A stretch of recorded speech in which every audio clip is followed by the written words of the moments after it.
All right, folks. Today we got a Husqvarna 365 X-Torq, 372 X-Torq. This applies to both of those chainsaws. If you're wondering how to adjust these carburetors and you don't have this, the special tool or whatever, and you want to be able to adjust them with just a regular flathead screwdriver and not have to worry about nothing, this video is for you. This video will help you out a lot if you're having issues, or you got a modified saw, or you want to be able to tune your carburetor the right way. This is how you get the limiters out of these carburetors. There's videos out there on how to do this type of stuff, but you don't see too many on these carburetors. So I figured we'd come on here and show you how to do it. So without further ado, we're gonna do this, and Brendan says this is better done with two people, so I'm gonna help him out here. Just push that outer ring down. There's a plastic outer ring. I'm gonna show him real quick. It's metal. It's metal, okay. There's a metal ring right here that you can see that I got to pick on both screws. So we got to hold it in place.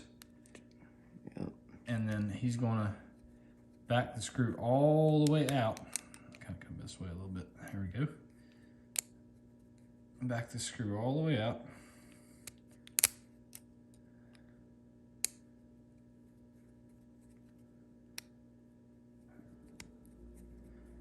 Yep, this can be done with one person, but it's just a little easier with two.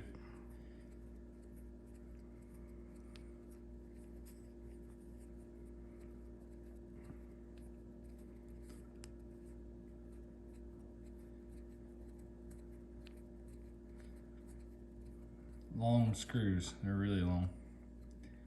Jets, I should say, that's the technical, that's what they are.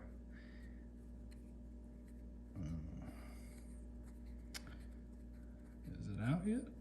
Yeah, I think you can let go of that. Yeah, there we go. It's not out, but it's far enough. Extra long on these, it looks like. Yeah, they're long as shit. All right.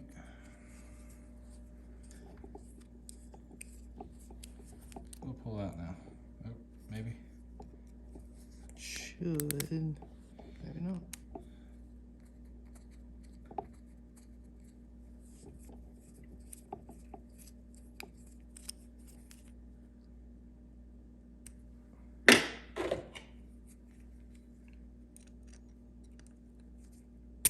Yep, there she is. It's gonna have a little... That's what it looks like. Yep, that's what you look like right there. You got your spring. Don't make sure your spring gets put back on, as you can see in the video. Make sure this is the piece right here.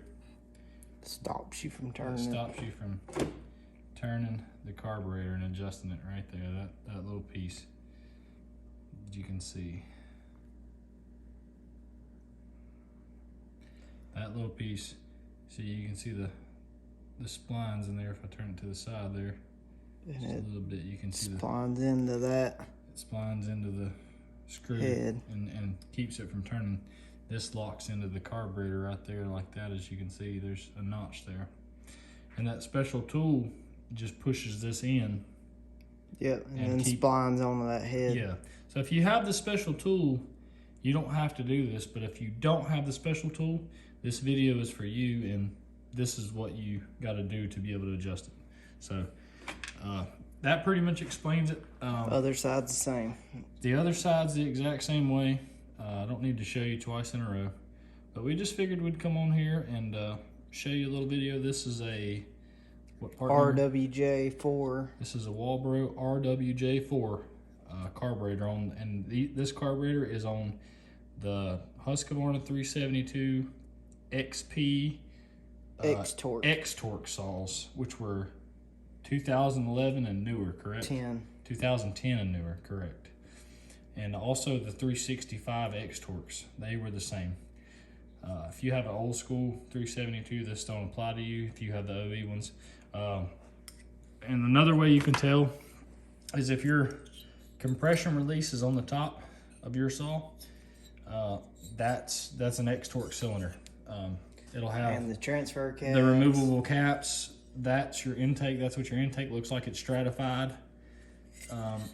This is what you're looking at for OE, and that's what your transfer ports look like right there. You know, they're a quad style. Here's an OE one. But they're not, you know, and that's, you've got, the skirt comes down a lot more on these two, on this cylinder. It's a lot heavier, bigger, bulkier cylinder. This is your X-Torq design, the 360, this is a 372, but the 365 is exactly the same. Transfer caps are different internally. Yep, Not externally. That's what distinguishes a 365 over a 372 is your transfer caps are different. The block offs are a little bit different inside. They're both 71 cc. Yep, exact same bore, everything. That's the difference. So if you wanted to buy a 365 and turn it into a 372 on a budget, spend less money, you can do that if you're, you know, handy with, you know, work and got a, you know, you're a little mechanically inclined. You can do that type of stuff and save yourself, you know, money. It's a little tech tip right there for you. But right now, Brandon's got a that's an OE one. This is an OE 372. You can immediately tell also by the size of the carburetor. The intake boot too. Yeah, hold on, let's get you in camera frame here. Yep, there you go. There's the difference in the intake boot here. Let's zoom you in a little bit here so you can actually see what's going on. Big difference in size. Yeah, you can see that. Big difference in the size of the carburetor too. Yeah, yeah, there is a big difference. But it's... Yep, so... Yep, there's your intakes. Intake difference. Let's see that cylinder for a second. All right, so here is an OE style 372. You got your traditional quad port transfers, quad uppers, if you can see that, just barely. Got the quad uppers. This runs a Walbro as well, but it's a different part number. I'm not sure exactly what it is. It's a HD6 or an HD12. HD6 or HD12. What years? But you can see they both look identical, though. The difference in the size of these carburetors or these cylinders, and there's a huge difference in the weight too. So there's your piston also. Yep. There's your transfer. Difference. The difference in the transfers right there. You got removable caps on the X-Torq, and then you've got the quad port, the big bulky quad port on this. There's your exhaust. Exhaust about is the same there. About the same on that. You notice the decomp, the compression release is in a different spot on the OE ones. That's a dead giveaway as to whether or not you've got an X-Torq, which is this, or the traditional OE style. Piston. Yep, there's your pistons. There's the difference in the pistons. Your OE piston, the 372 OE style is this one, and that's your stratified X-Torq piston. You can see the skirt height is a lot different. The skirt's a lot longer on the X-Torq, and there's a big difference in the weight there. Yeah. The X-Torq piston's a lot heavier, so they don't typically rev quite as fast or as good as or as high as the OE 372. Those are a little bit of differences between, you know, the the X-Torq 372 and the OE original 372, which would have been, these would have been 2009 or earlier, if you're curious. 97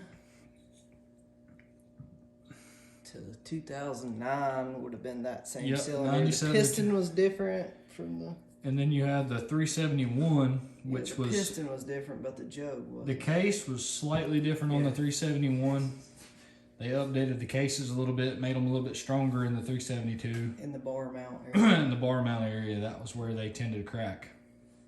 But, long bars, though. Yep. The 371 also ran a single ring piston. But here on the bench we got two X-Torq 372s we're working on. But that's why we figured we'd pop on here, show you how to do that, and explain the differences between the two. Hopefully that helps somebody out, and appreciate you watching. We'll see you on the next one. Over and out.